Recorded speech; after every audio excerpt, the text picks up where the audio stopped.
জেলখানার ভেতরে 3টা বছর আল্লামা মামুনুল হক হাফিজাহুল্লাহ আমরা দুইজন এক জায়গায় ছিলাম। সকালে এবং দুপুরের খাবার আমরা এক জায়গায় খেতাম। মাঝে মাঝে আমারে বলতেন যে হামজা, বাইরে যদি আল্লাহ নিয়ে যায় কোনোদিন কাফেরের জানাজায় যাব না, পড়াবো না। আমারে বারবার জিজ্ঞাসা করেছি, ভাই আপনি কাফের পান কোথায়? বাংলাদেশে তো সেরকম কাফের আমরা দেখি না। উনি আয়াতটা আমাকে শুনিয়ে বলেছিলেন, কাফের তো তারা যারা আল্লাহর কোরআনে বাধা দেয়। সুতরাং এই দেশে যারা কোরআনে বাধা দেবে সে ডাইরেক্ট হোক ইনডাইরেক্ট হোক, সূরা হামিম সেজদার 26 নম্বর আয়াতের দলিল অনুযায়ী লোকটা কাফের। কাফেরের জানাজা পড়া কিন্তু হারাম। আমার মনে হয় এখন দেশের অবস্থা যা, আমরা যদি এই সিদ্ধান্তে উপনীত হতে পারি যে কাফেরের জানাজা বন্ধ হয়ে যাবে, আগামীতে কোরআনে কারিম বাধা দেওয়ার মতো সাহস অনেকেই করবে না। কোরআনে কারিমের শ্রোতা 1 নম্বরে পেলাম যারা কাফের। 15.5 বছর থেকে শুরু করে 54 বছর আমরা যা দেখলাম, অনেকেই কিন্তু ডাইরেক্ট ইনডাইরেক্ট বাধা দিয়েছেন। এখনো যদি ওইরকম মানুষ থাকেন এই দেশে, আপনি তাওবা করবেন, আপনি সংশোধিত হয়ে যাবেন। আর যেহেতু এখন সংস্কার চলছে, আপনি নিজেকেও সংস্কার করে নেবেন। কোরআনের শ্রোতা হিসাবে আমরা 2 নম্বরে পেয়েছি তাদের নাম।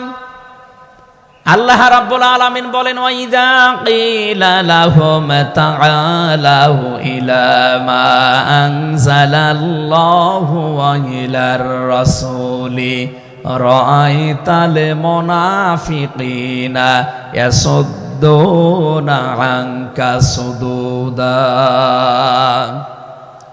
সূরা নিসার 61 নম্বর আয়াতে আছে, হে নবী, মানুষদেরকে আপনি যখন বলবেন আসো আল্লাহর বিধানের দিকে আসো, রাসূলের জীবনের দিকে আসো, আপনি দেখতে পাবেন অনেক মানুষ শুনতেও আসবে কোরআন, আপনার কথাও শুনতে আসবে। কিন্তু যখন দেখবে যে এগুলো কোরআনের সাথে আমাদের জীবনের মিল নেই, রাসূলের এই আদর্শের দিকে ডাকে, এগুলোর সাথে বাস্তবতা আমাদের মেলে না, রাআইতাল মুনাফিকিনা ইয়াসুদ্দুনা আনকা সুদুদা, আপনি দেখতে পাবেন ও মানুষগুলো আস্তে করে আপনার কাছ থেকে পেছন ফিরে কেটে পড়ছে। বলেন নাউজুবিল্লাহ। সুতরাং কোরআন শুনতে এসে যেগুলো যাদের জীবনে মিলবে না, এই মানুষগুলো যদি মন খারাপ করে, রাগ করে, যে কোনো কায়দায় চলে যেতে চান, আপনি মনে করবেন মুনাফিকের জার আপনার ভেতরে আছে। আল্লাহ আমাদের হেফাজত করুন, বলেন আমিন। 3 নম্বর শ্রোতার বর্ণনা পেয়েছি সূরা আনফালের 2 নম্বর আয়াতে। আল্লাহ পাক বলেন, ইন্নামাল মুমিনুনা আল্লাযীনা ইযা যুকিরাল্লাহু ওয়াজিলাত কুলুবুহুম ওয়া ইযা তুলিয়াত আলাইহিম আয়াতুহু যাদাতুহুম ঈমানা ওয়া আলা রাব্বিহিম ইয়াতাওয়াক্কালুন। চিৎকার করে বলেন আল্লাহু আকবার।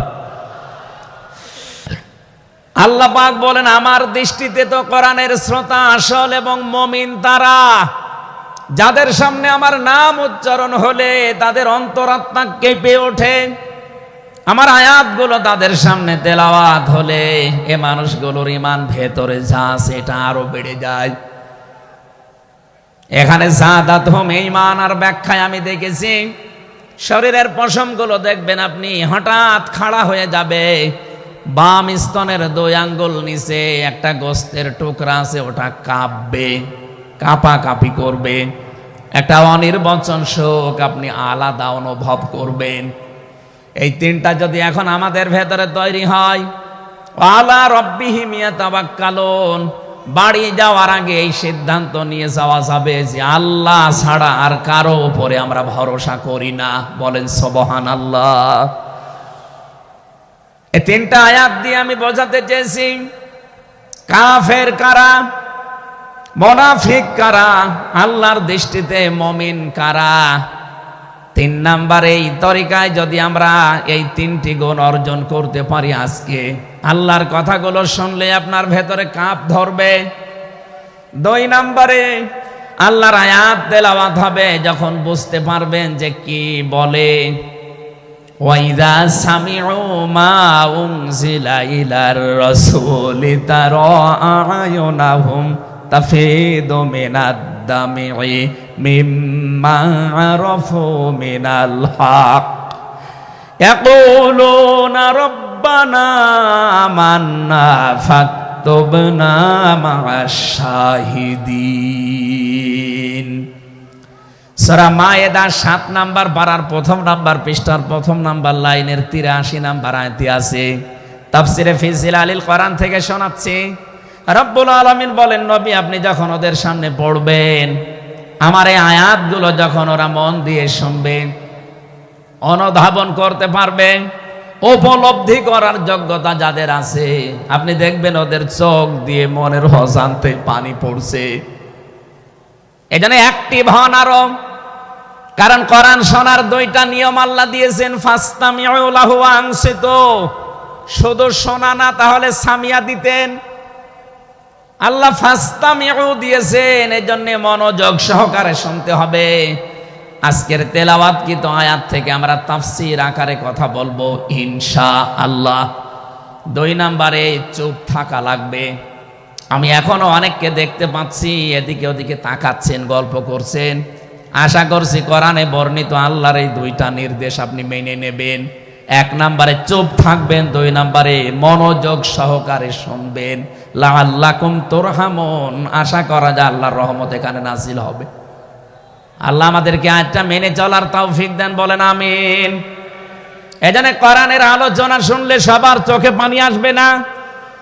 যারা এটা উপলব্ধি করতে পারবে, অনুধাবন করতে পারবে, আপনি দেখবেন তাদের মনের অজান্তেই কখন যেন চোখ দিয়ে পানি গড়িয়ে পড়ছে, তারা নিজেরাও টের পাবে না। আল্লাহ যেন এই ৩ নাম্বার এই প্রকার শ্রোতা হিসাবে আমাদের কবুল করেন, বলেন আমিন। দরুদ আর সালাম পাঠ করছি আমাদের নবী মুহাম্মদুর রাসূলুল্লাহ সাল্লাল্লাহু আলাইহি ওয়াসাল্লামের প্রতি, যার প্রতি কোরআনে কারীম আল্লাহ নাযিল করেছেন। সেই কোরআনকে যদি আপনি জিজ্ঞাসা করেন, হে কোরআন, যার উপরে নাজিল হলে তার সম্পর্কে তোমার ভেতরে কোনো কিছু আছে, কোনো পরিচয়? আল্লাহ রাব্বুল আলামিনের কোরআন আমাদেরকে শোনাচ্ছে, وَإِذْ قَالَ رَبُّ وَإِذْ قَالَ عِيسَى ابْنُ مَرْيَمَ إِنِّي رَسُولُ اللَّهِ إِلَيْكُمْ مُصَدِّقًا لِمَا بَيْنَ يَدَيَّ مِنَ التَّوْرَاةِ। আয়াতের শেষের দিকে আল্লাহ ইসমুহু আহমাদ এই শব্দ দিয়ে জানিয়েছেন, হযরত ঈসা আলাইহিস সালাম তিনি জানিয়ে গিয়েছেন এই পৃথিবীতে আমার পরে একজন নবী আসবে যার নাম হবে আহমদ। আমাদের নবীর পরিচয়টা আল্লাহ কোরআনে কারীম যিনি নাযিল করলেন তার উপরে, তার ভেতরেই তার নামটা আল্লাহ সংরক্ষণ করে দিয়েছেন। প্রশ্ন আসতে পারে, এক একজনের তো বহু নাম আমরা দেখি। হে কোরআন, তোমার ভেতরে কি মুহাম্মদুর রাসূলুল্লাহ সাল্লাল্লাহু আলাইহি ওয়াসাল্লাম এই নাম তোমার ভেতরে আল্লাহ কি তার সম্পর্কে দিয়েছেন নাকি? আমরা যে তেলাওয়াত করেছি সূরা ফাতিহা, এই সূরা থেকে যেহেতু আজকে আলোচনা করব, এই সূরার প্রথম আয়াতে আমার আল্লাহ আমার নবীর নামকে উল্লেখ করে জানিয়েছেন। এটা 29 নাম্বার আয়াত, মুহাম্মাদুর রাসূলুল্লাহ। সূরা ফাতিহার 29 নাম্বার আয়াতটা আমরা পড়েছি 4 ভাগের 1 ভাগ। এই আয়াত থেকে আমরা আজকের আলোচনার বিষয় সাজিয়েছি। আমার আজকের বিষয়বস্তু, আমরা মুহাম্মাদুর রাসূলুল্লাহর উম্মত হতে চাই। সত্যি যদি আল্লাহর দৃষ্টিতে বিশ্বনবী মুহাম্মদুর রাসূলুল্লাহর উম্মত আমরা হতে চাই, মাস্ট বি তেলাওয়াতকৃত আয়াতের এই বর্ণিত গুণগুলো আমাদের এখন থেকেই অর্জন আরম্ভ করা লাগবে। আমি সহ যারা এসেছি অবশ্যই আল্লাহ এই গুণগুলো এখন থেকে যেন পালন করার তৌফিক আমাদেরকে দান করেন, আমিন। সূরার নাম সূরা ফাতিহা। ফাতাহ মানে বিজয়। এ সূরার প্রথম আয়াতের ভেতরে এই শব্দটা আছে, এখান থেকে নামকরণ করা হয়েছে। আল্লাহ রাব্বুল আলামিন বলেন, ইন্না ফাতাহনা লাকা ফাতহাম মুবিনা। অবশ্যই হে নবী, আমি আপনাকে একটা সুস্পষ্ট বিজয়ের সুসংবাদ দিচ্ছি। এই বিজয়ের ঘটনা তো ঐতিহাসিকভাবে ইবনে কাসিরের ভেতর থেকে আমি শিক্ষার জন্য এবার বলছি। এদিকে খুব অ্যাক্টিভ হয়ে থাকবেন। ফাতিহার 18 নম্বর আয়াত। আমার যতটুকু পড়াশোনা আছে, আমার যতটুকু লেখাপড়ার স্টাডি আছে, এই আয়াতটা এখন বাংলাদেশে সবচাইতে বেশি প্রয়োজন। সূরা ফাতিহা 18 নম্বর আয়াত। যে যেখানে আছেন, দাঁড়িয়ে আছেন, বসে আছেন, শুয়ে আছেন, কান এবার খাড়া করে দেন। হুদায়বিয়ার সন্ধির যে ঘটনা আমরা শুনেছি এতদিন পর্যন্ত, শুধু শুনেছি অনেকে, কিন্তু এখান থেকে শিক্ষাটা আজ অনেকে নেয়নি। বাংলাদেশের এখন যে অবস্থা, এই শিক্ষা নেওয়ার সময় এখনই। নবীজি 1400 মানুষ নিয়ে এসেছিলেন সাহাবায়ে কেরাম নিয়ে হজ করার জন্যে। হুদায়বিয়া নামক যে জায়গাটা এখন কূপ আছে, এখানে এই জায়গায় নবীজি আশ্রয় নিলে আস্তানা গাড়লেন, তাঁবু গাড়লেন। কাফেরদের পক্ষ থেকে এখানে প্রতিবন্ধকতা সৃষ্টি করা হয়েছে যে না, আপনাদেরকে আমরা আর যেতে দেব না। বিশ্বনবী তাদেরকে প্রস্তাব দিলেন যে আমরা কিচ্ছু নিয়ে আসিনি সাথে করে, শুধু হজ করেই চলে যাব। কাফেরদের পক্ষ থেকে আওয়াজ এলো, না, আপনাকে আমরা যেতে দেব না, তবে আমাদের একটা প্রস্তাব আছে। আপনি যদি আগামী বছরে আসেন, হজ করে যেতে পারবেন, কিন্তু এবছরে আপনাদেরকে আমরা আল্লাহর ঘর কাবায় যেতে দেব না। কি নিষ্ঠুর আচরণ! তাকান, আল্লাহ পাকের নবী আল্লাহর ঘর তাওয়াফ করবে, বাধা দিচ্ছে যারা আল্লাহকে বিশ্বাস করে না তারা। এ বাংলাদেশে 50টা বছর কোরআনে কারীম প্রচার করেছে যারা, কোরআনের পাখি শহীদ আল্লামা দেলাওয়ার হোসাইন সাইদি রহমতুল্লাহ আলাইহি, তার নামে মামলা দেওয়া হয়, কেস দেওয়া হয়, তিনি নাকি ধর্মীয় অনুভূতিতে আঘাত দিয়েছে। আমার তো মনে হয় 1500 বছর আগে নবীজিকে যারা বাধা দিয়েছিল আল্লাহর ঘর কাবায় হজ করতে দেবে না, 1500 বছর পরে যেন তাদের প্রেতাত্মারাই ফিরে এসেছে। আল্লাহর নবী বললেন, ঠিক আছে, ওসমানকে পাঠালাম। হযরত ওসমান ইবনে আফফান রাদিয়াল্লাহু তাআলা আনহু তিনি গেলেন। হযরত ওসমানকে তারা আটক করার পরে ঘোষণা দিয়ে দিল, কতিলা ওসমান ইবনে আফফান, ওসমানকে হত্যা করা হয়েছে। এ সংবাদ যখন নবীজির কাছে এসেছে, যশোরবাসী খুব খেয়াল করেন, এখানে হযরতে ওসমানকে তারা হত্যা করার ঘোষণা দিয়ে মিথ্যা একটা সংবাদ পাঠিয়ে দিয়েছে নবীজির কাছে। নবীজি সাহাবায়ে কেরামকে বললেন, যারা ইহরামের কাপড় পরে এসেছিলে সব এখন খুলে ফেলো। সাহাবায়ে কেরাম বলেন, হে রাসূল, ইহরামের কাপড় খুললে হজ? বলে, হজ আগামী বছর। বাংলার মুসলমানেরা, আমি কেন বলছি আয়াতটা 2-1 মিনিট পরে আপনি টের পাবেন। দ্বিতীয় নম্বর, নবীজি বললেন, আজকে রমজান মাস, এটা রমজান মাসের এখন আর আধা ঘন্টা 1 ঘন্টা সময় আছে মাত্র ইফতারি করার, এখনই ভেঙে ফেলো, ইফতারি করে ফেলো। দরকার আগামীতে রোজা, আবার রমজান সিয়াম আবার করে দেওয়া যাবে। যে 2টা সিদ্ধান্ত নিলেন, 2টাই ফরজ, একটা রোজা, একটা হজ। নবীজি কিন্তু জানতেন ইহরামের কাপড় খুলে ফেললে হজ ভেঙে যাবে, আর একটু পরেই তো ইফতারি করলে রোজাটা হয়ে যায়। বিশ্ব নবী বলেন না, এক্ষুনি রোজা ভেঙে ফেলো। আবার বলছে, কান খাড়া করেন, আমি কিন্তু 2 মিনিটের ভেতরে জায়গায় যাব। এত বড় দুইটা বড় বড় ফরজ বিধান নবীজি লঙ্ঘন করছেন, কারণটা কি? কারণ একটাই, ওরা একজন নিরপরাধ মানুষকে আটক করে হত্যার ঘোষণা দিয়েছে। আপনি বাংলাদেশকে 15.5 বছরের সাথে ওই ঘটনাটা মিলান। একটা নিরপরাধ মানুষ, মাত্র একজন, তাকে আটক করে হত্যার ঘোষণা দেওয়ার কারণে যদি নবী মুহাম্মদ রাসূলুল্লাহ হজ ছেড়ে দিতে পারেন, রোজা ছেড়ে দিতে পারেন, তিনি ওই বাবলা গাছের নিচে হাত দিলেন, সাহাবায়ে কেরামকে বললেন আমার হাতের উপরে সবাই হাত লাগাও, আমি আজকে তোমাদেরকে বায়াত গ্রহণ করাবো, শপথ নেব তোমাদের কাছে। 1399 জন নবীর সাথে আছে, আর হযরত ওসমানকে যেহেতু তারা আটক করেছে, এই 1399 জন সবাই নবীজির হাতের উপরে একটার পরে হাত দিতে আছে। বিশ্ব নবী ডাক দিয়ে বলেন, সাহাবীরা, জিবরাইল এই মাত্র সূরা ফাতিহা এই সূরার 18 নম্বর আয়াতটা আমাকে তেলাওয়াত করে শুনিয়ে গেল। জিবরাইল এসেছিল, তোমরা কেউ দেখতে পাওনি।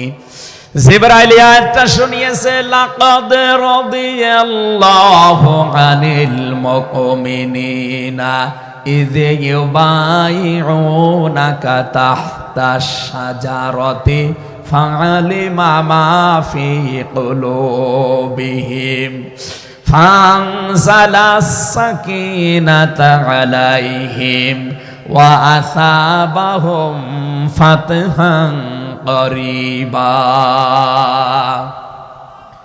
খুব খেয়াল করেন, সেই সময় পর্যন্ত আমি চলে এসেছি। নবীজি নিজের বাম হাতটা সাহাবায়ে কেরামদের উপরে রেখে বললেন, সাহাবীরা, আজকের এই বায়াতের উপরে, শপথের উপরে আল্লাহ পাক নিজেই জানিয়েছেন যে তিনি রাজি হয়ে গেছেন। আয়াতটা শুরু করার আগে আল্লাহ দুইটা তাকিদ দিয়েছেন, লাম এবং কদ। লাকাদ রাদিয়াল্লাহু আনিল মুমিনিন, আল্লাহ পাক বলেন আমি নিজে মুমিনদের উপরে অবশ্যই অবশ্যই রাজি হয়ে গেছি।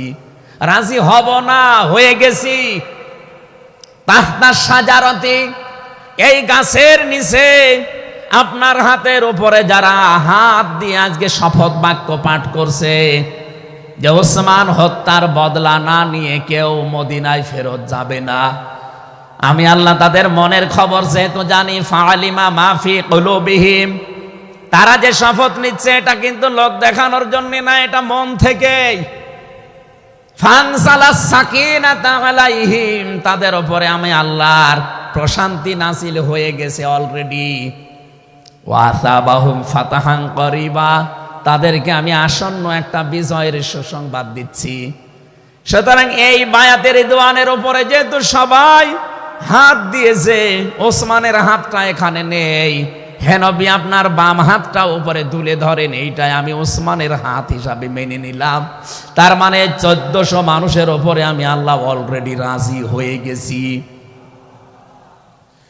আমার মুসলমান ভাইরা, এবার আমি খেয়াল করার জন্য আর একবার বলছি, এইটা বলার জন্য আমি এতক্ষণ ঘুরছিলাম। একটা নিরপরাধ মানুষকে ওরা মিথ্যা তথ্য ছড়িয়েছে যে আটক করা হয়েছে, মেরে ফেলা হয়েছে, হত্যা করা হয়েছে। নবীজি একজন মানুষের জীবনের বদলা নেওয়ার জন্য 1400 মানুষকে তিনি বায়াত করাচ্ছেন, শপথ বাক্য পাঠ করাচ্ছেন। একটু খেয়াল করেন তো, একজন মানুষের জীবনের জন্য জীবন দিতে প্রস্তুত 1399 জন, আর নবী সহ। এমন বাক্য তিনি পাঠ করিয়েছেন, এমন শপথ নিয়েছেন যে আল্লাহ অলরেডি রাজি হয়ে আয়াত নাজিল করছেন। নবীজি বললেন ওরা ওসমানকে হত্যা করেছে, ওসমান একজন নিরপরাধ মানুষ। একটা নিরপরাধ মানুষকে বিনা কারণে আটক করে হত্যা করেছে, ওদের কোনো ক্ষমা নেই। আমরা আজকে এই 1400 মানুষ শপথ নিলাম, ওদেরকে হত্যার প্রতিশোধ না নিয়ে আমরা কোনোদিন আর মক্কা মদিনায় ফেরত যাব না। আমার তো মনে হচ্ছে বাংলাদেশে এখনো বহু মানুষ বিনা কারণে যাদেরকে হত্যা করা হয়েছে, নিরপরাধ মানুষগুলোকে ফাঁসির কাস্টে ঝোলানো হয়েছে, কত মানুষকে মৃত্যুর দিকে ঠেলে দিয়েছে। এখনো জিন্দা শহীদ জনাব এটিএম আজহারুল ইসলাম এখনো জেলখানায় পচতেছে। বানানো বিচার ব্যবস্থা, বানানো বিচারপতি, নিজেদের উকিল, নিজেদের পিপি, নিজেদের সাক্ষী, নিজেদের রায় সব দিয়ে একটা মানুষকে আর 17 বছর আপনি আটক করে রেখেছেন। আমার তো মনে হয় এখন সময়ের দাবি সূরা ফাতিহা থেকে যেহেতু তাফসীর শুনছেন, আজ এই বাংলার 18 কোটি জনগণের উপরে যদি আল্লাহ পাক খুশি হতে চান, এই নিরপরাধ মানুষগুলোকে জেলখানা থেকে মুক্ত করা লাগবে।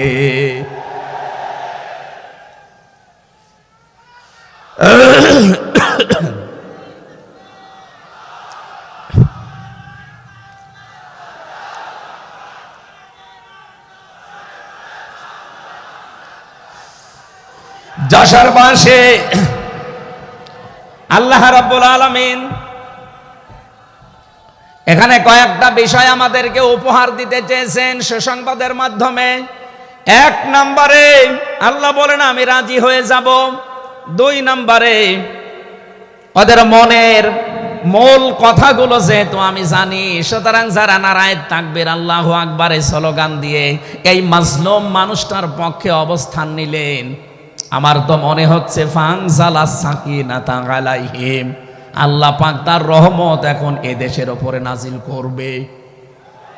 2 নম্বরে ওয়াসাবাহুম ফাতাহান করিবা, একেবারে সুপ্রসন্ন নিকটবর্তী বিজয় আমাদেরকে আল্লাহ এই মাজলুম মানুষটার পক্ষে দাঁড়ানোর কারণে দেবে।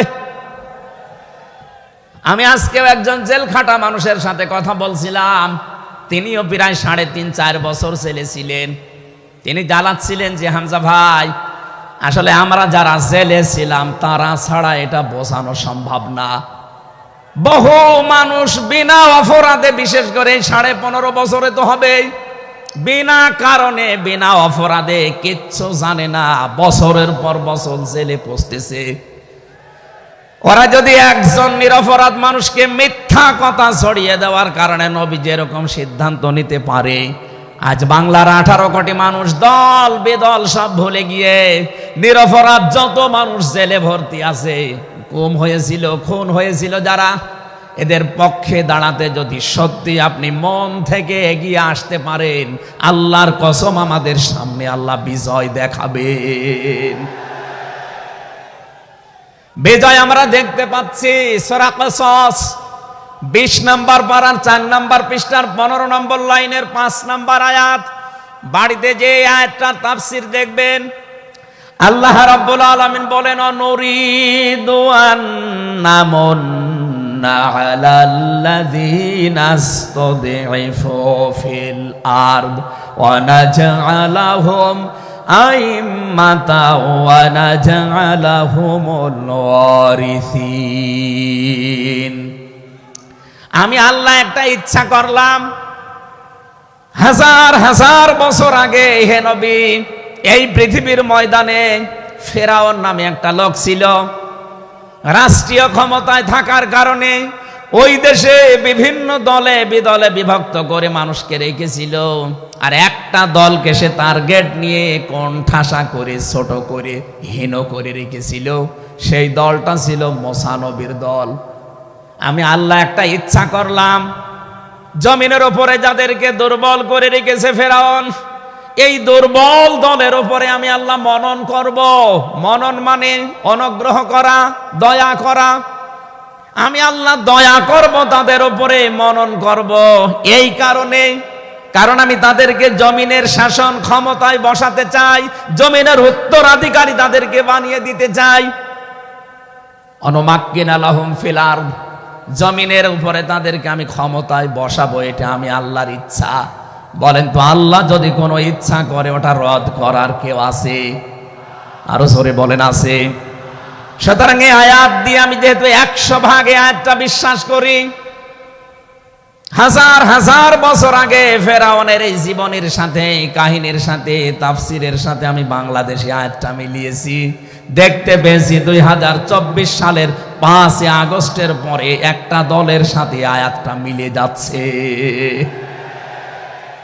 আপনি যাই মনে করেন এইটাই বাস্তব।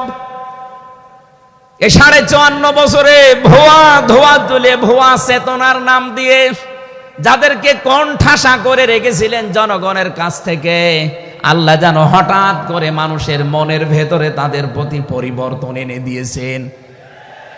আল্লাহ পাক যেন এই মানুষগুলোকে একটা মনন করেছেন, একটা দয়া দেখিয়েছেন। অনাজালাহুম আইম্মাতান, জমিনের ইমাম তাদেরকে যেন আল্লাহ দিনের পর দিন বানিয়ে দিচ্ছে। তাদের আচার ব্যবহার, তাদের চরিত্র, তাদের ব্যবহার, তাদের মাধুর্যতা, তাদের যে ইখলাস, এগুলো দেখছে আমার আল্লাহ দিনের পরে দিন জমিনের ইমাম তাদেরকে আল্লাহ বানাচ্ছেন। অনাজালাহুমুল ওয়ারিসিন, আয়াতের শেষের কথা, আল্লাহ তাদেরকে জমিনের ওয়ারিস বানিয়ে দেবেন। যেহেতু আল্লাহর সিদ্ধান্ত রদ করা যায় না, ফাআলুল লিমা ইউরিদ, তিনি যা ইচ্ছা তাই করেন। ইন্নামা আমরুহু ইযা আরাদা শাইআন আইয়াকুলা লাহু কুন ফায়াকুন। আল্লাহ পাক বলেন, আমি যদি কোনো ইচ্ছা করি শুধু বলি কোন, সঙ্গে সঙ্গে ফায়াকুন হয়ে যায়। কোরআনের উপর আমার 100% বিশ্বাস নিয়ে কথা বলছি আমি। এই আয়াতগুলো মাস্ট বি আমার আল্লাহ বাংলাদেশে দেখাবে। বলেন আমিন, আরো জোরে বলেন আমিন। 6 নম্বর আয়াত হচ্ছে অনুমাক্কিনা লাহুম ফিল আরদ, আমি আল্লাহ তাদেরকে জমিনের চেয়ারে ক্ষমতায় বসিয়ে দেব। কেন জানো? অনুরিয়া ফিরআউনা ও হামানা ও জুনুদাহুমা মিনহুম মা কানু ইয়াহদারুন, আমি আল্লাহ দেখাতে চাই ফেরাউনকে, হামানকে আর তার সৈন্যবাহিনীকে, তারা তাদেরকে সবচাইতে বেশি ভয় করত জমিনে যাদেরকে, সেই মুসা নবীর দলকে আমি আল্লাহ জমিনের শাসন ক্ষমতায় বসিয়ে তাদেরকে দেখাবো। এই 54 বছর জালেম এবং মুনাফিকরা সবচাইতে বেশি ভয় বাংলাদেশে যাদেরকে করেছে, তাদের প্রতি মানুষের মন মানসিকতা আল্লাহ ঝুঁকিয়ে দিয়েছেন। এই জন্য কোরআনের আয়াতের উপরে বিশ্বাস করে বলছি, এই বাংলাদেশে যারা নিরপরাধ মানুষ আছে তাদেরকে যদি 5 তারিখের পরে বিভিন্ন আন্দোলনের কারণে, মানবিকতার কারণে ছেড়ে দেওয়া হয়, বিশেষ করে ম্যাডাম খালেদা জিয়াকে আপনি ছেড়ে দিয়েছেন। এরপরে আমরা দেখতে পেলাম আব্দুল সালাম পিন্টু ভাইকে ছেড়ে দিয়েছেন। এরপরে গিয়াসউদ্দিন মামুন ভাইকে ছেড়ে দিয়েছেন, মিয়ানুরউদ্দিন অপু ভাইকে ছেড়ে দিয়েছেন। আমরা চাই জনাব এটিএম আজহারুল ইসলামকেও মুক্তি দেওয়া হোক। এ দাবির পক্ষে আছেন কারা দেখি? লিল্লাহি তাকবীর।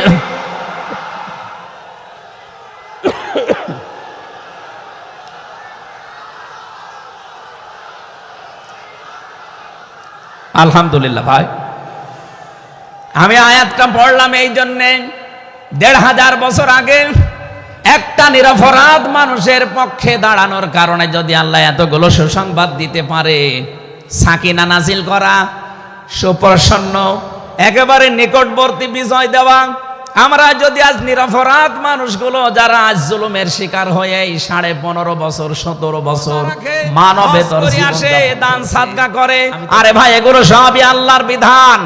আপনি আল্লাহকে মানেন, কিন্তু তার প্রেরিত পুরুষ এই জামানায় যিনি কিয়ামত পর্যন্ত, তার নাম মুহাম্মাদুর, আবার জোরে বলেন মুহাম্মাদুর রাসূলুল্লাহ।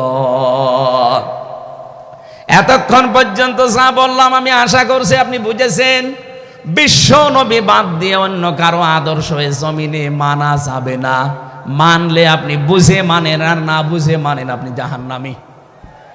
এখন যদি মুসা আলাইহিস সালাম আসে দুনিয়ায়, যদি ঈসা নবী এখন আসে, আর আমরা কেউ যদি আল্লাহর নবী মুহাম্মদুর রাসূলুল্লাহকে বাদ দিয়ে ঈসা নবী, মুসা নবীকেও মেনে চলি, নিছক আপনি জাহান্নামী। এটা রেকর্ড হচ্ছে, সারা দুনিয়ায় যাবে।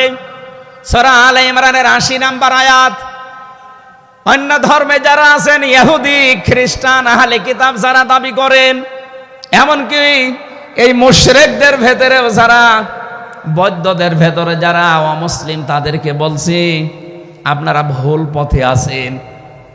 আপনারা যাদেরকে নবী নাম বলে চলেন, যিশু বলেন ঈসা আলাইহিস সালামকে, মুসা আলাইহিস সালামকে আপনারা যোসেফ বলে ডাকেন, আপনাদের ওই সমস্ত নবীগুলো তাওরাতে ইনজিলে অলরেডি ঘোষণা দিয়েই গেছে যে আমাদের পরে একজন শেষ নবী আসবে, তার নাম মুহাম্মাদুর রাসূলুল্লাহ বা আহমদ।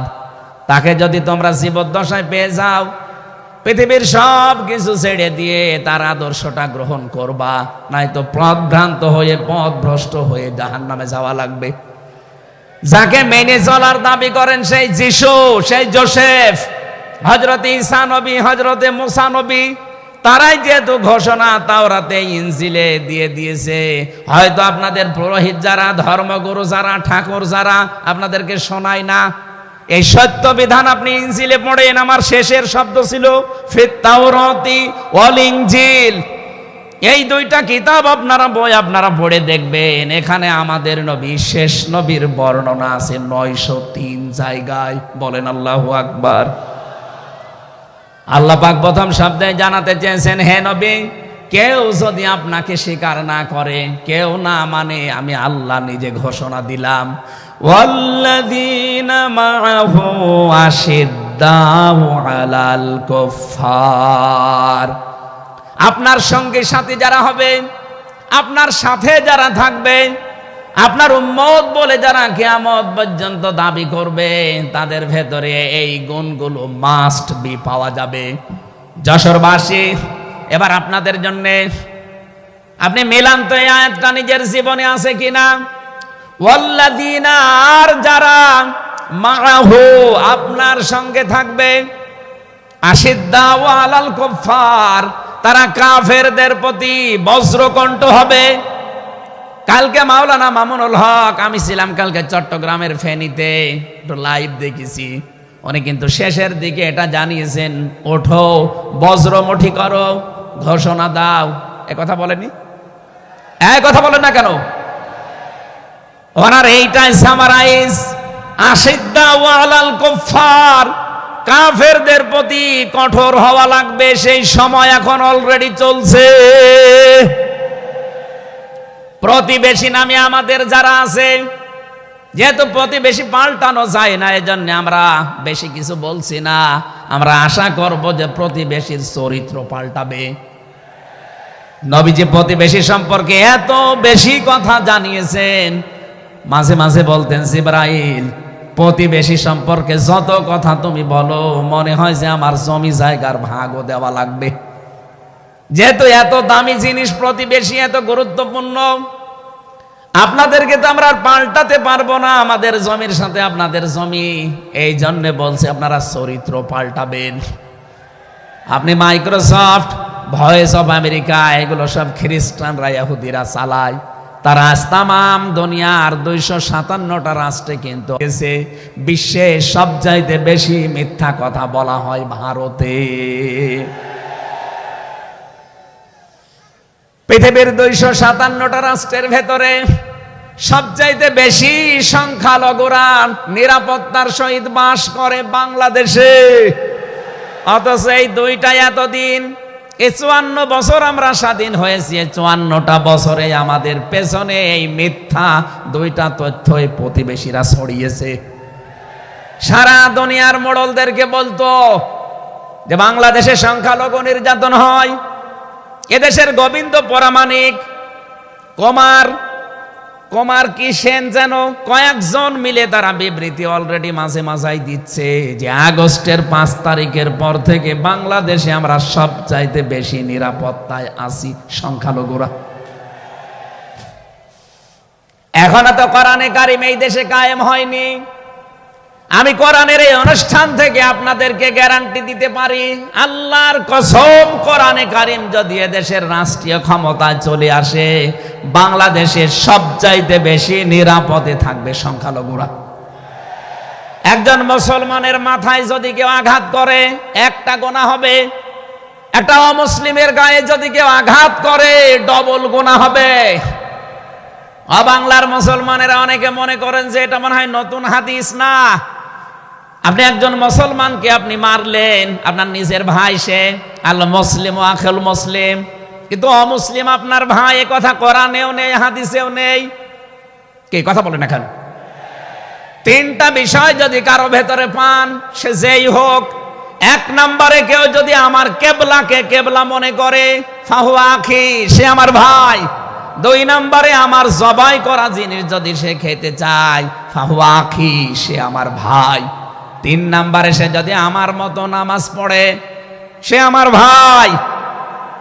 সুতরাং এই তিনটা বিষয় সামনে রেখে আমরা এই দেশে যারা আছি, মতের হয়তো মিল নেই, দলের হয়তো নামের মিল নেই, কিন্তু এই তিনটা বিষয় যারা মানবেন, আমার মতো নামাজ পড়বেন, আমার কাবাকে কাবা মনে করবেন, আমার জবাইকে তো ব্যস্ত আপনিও খাবেন, এটা যেই হোক এই দেশে আমরা সবাই তাকে ভাই ভাই ভাই মনে করি। কথা বলেন ঠিক কিনা? এই তিনটার বাইরে যারা আছেন তারা তো আর আমার ভাই না। তাদের সম্পর্কে কি? তারা আমার এই দেশের আমানাত। এক নম্বরে এই সংখ্যালঘু যারা আছে, হিন্দু হোক, খ্রিস্টান হোক, বৌদ্ধ হোক, মুশরিক হোক, যাই হোক, যারা আছে তাদের উপর যদি আপনি অত্যাচার করেন, তাদের মন্দির ভাঙেন, তাদের দেবতাকে গালি দেন, তাদের মাথায় বাড়ি দেন, চাঁদাবাজি করেন, এক নম্বরে জুলুমের গুনাহ হবে, দুই নম্বরে আমানতের খেয়ানতের গুনাহ হবে। এই জন্য আমরা সাবধান থাকি। আগস্টের 5 তারিখের পরে আমরা অনেকের চরিত্র একটু ওলট পালট দেখতে পাচ্ছি। আশা করছি আপনি থামবেন, নয়তো কিন্তু বদনাম হয়ে যাচ্ছে। আপনি গোয়েন্দা বিভাগের খোঁজ রাখেন, তারা কিন্তু সব নখদর্পণে রেখেছে, কে কি করছে এটা সব তারা দেখছে। এই জন্য আমরা এমন কোন আচরণ না করি আপনার নিজের ভুলের কারণে নিজের পায়ে আবার কোড়াল লেগে যায়। তারা সব দেখতে পাচ্ছে এই 4.5 মাসে কারা মানবতার জন্য কাজ করে, কারা দেশের জন্য কাজ করে, কারা এই 2780 জন মানুষ হাসপাতালের বেডে কাতরাচ্ছে, এদের কাছে কারা গেছে সব খোঁজ তাদের কাছে আছে। 2732 জন মানুষ হত্যা হয়েছে একজনের নির্দেশে। এতগুলো শহীদ পরিবারের পাশে কারা কারা দাঁড়াচ্ছে সব তাদের কিন্তু ডকুমেন্ট আছে। এই জন্য আপনি মনে করছেন আমি ডুবে ডুবে জল খাবো, ঘোলা পানিতে মাছ শিকার করব, কেউ কিছু টের পাবে না, কখনো না। সব তাদের আয়ত্তের ভেতরে আছে। এই জন্য এমন কাজ করা দরকার আমাদের, আগামীতে যেন শুধু ওই 14 দল বাদ দিয়ে আমরা যারা মজলুম আছি এই মানুষগুলো যেন রাষ্ট্রের দায়িত্ব পায়, আর কোরআন আর হাদিস দিয়ে বাংলাদেশের 56,000 বর্গ মাইল চলে। কারা কারা রাজি আছেন দেখে? লিল্লাহি তাকবীর।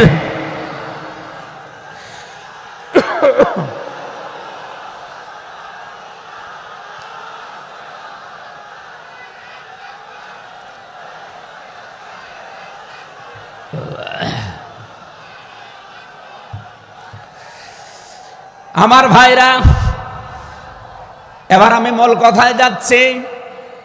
মুহাম্মদ রাসূলুল্লাহর উম্মত হতে হলে আমাদেরকে বজ্রমুষ্টি হওয়া লাগবে, ঐক্যবদ্ধ হওয়া লাগবে। যারা নবীর উম্মত, কাফের যারা, তাদের বিরুদ্ধে।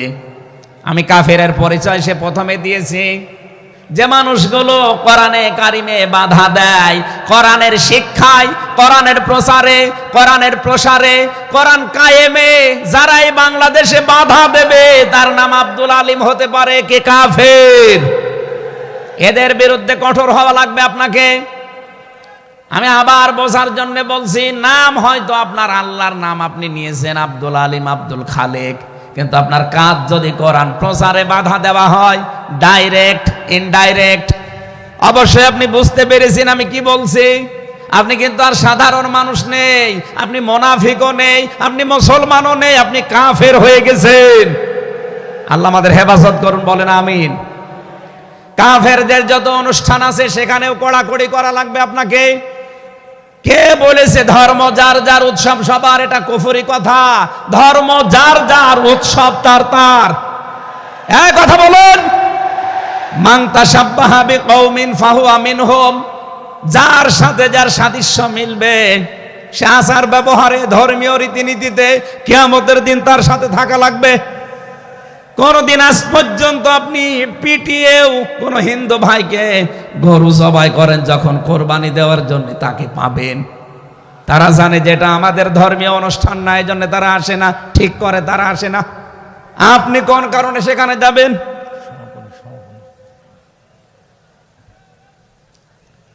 রোহামা ও বাইনাহুম। দ্বিতীয় নম্বরে আমরা পেয়েছি নিজেদের ভেতরে মহব্বত, ভালোবাসা, সম্প্রীতি, মায়া, মমতা এটা নিজেদের ভেতরে বাড়ানো লাগবে। আপনি নবীর উম্মত হতে চান, অথচ এটা নিজেদের ভেতরে আরো দূরত্ব তৈরি করেন না। এটা নিজেদের ভেতরে আরো স্যাক্রিফাইস করে হোক, ডাকাডাকি করে হোক, নিজেদের ভেতরে এটা তৈরি করা লাগবে আরো বেশি। তার অহমরুকাং সজ্জাদা, হে নবী আপনার উম্মত যারা, আপনার সাথে যারা আছে, তাদেরকে দেখতে পাবেন আল্লাহর সন্তুষ্টি এবং অনুগ্রহ তালাশ করার জন্যে তারা রুকু এবং সেজদাকারী অবস্থায় তাদের দেখতে পাবেন। নবীর উম্মত যারা এসেছেন, অন্য ধর্মের লোকদেরকে বাদ দিলাম, বিশ্ব নবীর উম্মত যারা এখানে বসে আছেন, আমাদের উচিত হবে যতদিন আজরাইল না আসে ফরজ নামাজ আমরা কোনোদিন ছেড়ে দেব না। আরো জোরে বলেন, আল্লাহ যেন এটা মেনে চলার তৌফিক দেন আমাদের একেবারে জীবনের শেষ দিন পর্যন্ত। 2 নম্বরে, ফরজ নামাজের সময়টুকু যেভাবেই হোক বের করে আপনি আদায় করেন। সুন্নত নফল ওইগুলো যদি পড়তে না পারেন পরবর্তীতে পড়বেন, কিন্তু ফরজ নামাজ কেউ ছেড়ে দিয়ে সে আল্লাহর আয়ত্ত থেকে বের হয়ে যায়। বলেন নাউজুবিল্লাহ। সাহাবায়ে কেরাম আল্লাহর দরবারে যে 7টা কারণে কবুল হয়েছিলেন, তার ভেতরে 1 নাম্বার কারণ ছিল এই মানুষগুলো আল্লাহর বিধান সামনে পেলে পৃথিবী ভুলে যেতেন। আব্দুল্লাহ আনসারী রাদিয়াল্লাহু তাআলা আনহুর জীবনী পড়েছি। এই লোকটা আল্লাহর বিধান সেজদাকে সামনে রাখতে গিয়ে নিজের স্ত্রীকে এক কাপড়ে গর্তের ভেতরে বসিয়ে রেখেছিল, নিজের ছেলেকে শিকল দিয়ে বেঁধে রেখেছিল, তারপরও আল্লাহর বিধান সেজদা সে ভুলে যায় নাই। আমাদের এরকম কঠিন পরিস্থিতি এখন হয়তো আসেনি, তারপরও আমরা অনেকে বিনা কারণে ফরজ নামাজ ছেড়ে দেই। আমি নামাজের কথা মুসলমানদের কাছে সচরাচর বলতে চাই না, কারণ একজন মুসলমান আর একজন কাফেরের ভেতরে পার্থক্য নামাজ। নামাজ যদি কেউ না পড়ে সে মুসলমান থাকে কি করে? সুতরাং আজান হওয়ার পরে মুসলমান যাবে মসজিদে নামাজ আদায় করতে, মানুষ টের পাবে যে লোকটা মুসলমান। রিজালুল্লাহ তুলহিহিম তিজারাতু ওয়ালা বাইউন আন যিকিরিল্লাহ ইলা আখির আয়া। মুসলমান ব্যবসায়ী যারা, তাদের পরিচয় আল্লাহ দিয়েছেন। আল্লাহ রাব্বুল আলামিন বলেন, এই পৃথিবীর ময়দানে যারা মুসলমান ব্যবসায়ী, আজান হওয়ার সঙ্গে সঙ্গে ব্যবসা প্রতিষ্ঠান বন্ধ করে দিয়ে তারা সেজদায় দৌড়াবে। ইয়াবতাগুনা ফাদলাম মিনাল্লাহি ওয়া রিদওয়ানা। এখানে আল্লাহ 2টা শব্দ ব্যবহার করেছেন। আল্লাহর ফজল যদি কেউ চায় তাহলে অবশ্যই তাকে মসজিদে যাওয়া লাগবে। আল্লাহুম্মা ইন্নী আসআলুকা মিন ফাদলিকা, ফজলের জন্য জমিনে আল্লাহ পাঠিয়েছেন আমাদেরকে, আর রহমতের জন্য তার ঘর মসজিদে পাঠিয়েছেন। এজন্য আল্লাহর রহমতের জন্য 5 বার আল্লাহর ঘরে আমাদেরকে যাওয়ার নির্দেশ দিয়েছেন আল্লাহ। আর যদি ফজল অনুগ্রহ পেতে চাই, রিজিক, এগুলোর জন্য জমিন, এই জমিন আল্লাহ আমাদেরকে হালাল রুজি উপার্জন করার যে ব্যবস্থা, এরকম ময়দান যেন তৈরি করে দেন। বলেন আমিন। সিমাহুম ফি ফুজুহিহিম মিন আসারিস সুজুদ। আল্লাহ বলেন এদের এই চিহ্নগুলো, সেজদার চিহ্নগুলো এদের চেহারার বিভিন্ন জায়গায় ফুটে উঠবে। কিয়ামতের ময়দানে এই চিহ্ন দেখে দেখে নবী সুপারিশ করে করে জান্নাতে নিয়ে যাবে। হয় কপালে, নাই নাকে, নাই হাতে, যে সমস্ত জায়গায় সেজদা দেওয়ার জন্য আপনি জমিনে লাগিয়েছিলেন, এই জায়গাগুলো কিয়ামতে চমক দিতে থাকবে। আল্লাহ আমাদের প্রত্যেককে এই 5টি গুণ অর্জন করার মাধ্যমে বিশ্ব নবীর খাঁটি উম্মত হওয়ার তৌফিক দিন। আমিন, আল্লাহুম্মা আমিন।